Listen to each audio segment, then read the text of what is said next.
If you want more from life, if you know you're here for more, then you've got to demand that from yourself first and foremostly before the world responds to you, because everything in your world is because of who you believe you are. And if we haven't met before, my name is Star Monroe, self-identity expert and Madame of High Standards.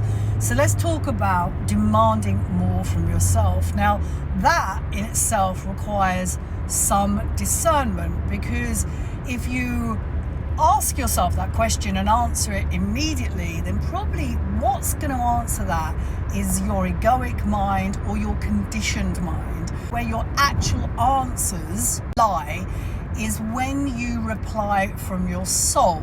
Self-examination is the key to you remembering who you are, and it requires more reverence. You've got to demand more from yourself.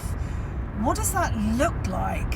And if I take you back to my life a couple of years ago, I was losing myself in really sneaky habits. I was drinking a couple of glasses of wine every single night, thinking it was part of me, part of the way that I relaxed and had fun. And the other thing that I was doing was I was dating men I didn't really care about. And what I had to do was really take a strong, honest inventory of my life and say, look, I know you're here for more, Miss Star Monroe, but you're the one who has to change. You're the conduit, you're the catalyst for everything that happens outside you.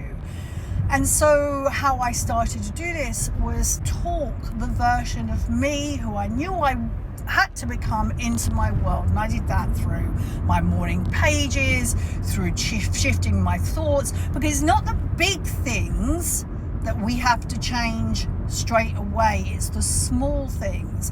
And so I always look at the things that we're doing over and over again. And what are we doing? We're talking to ourselves.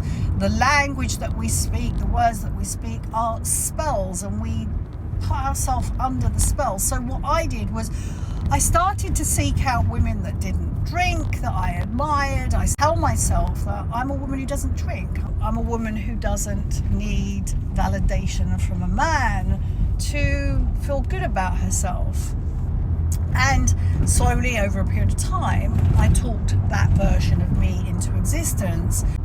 What is it that you have to shift? What is it that you have to demand more from yourself so your world responds?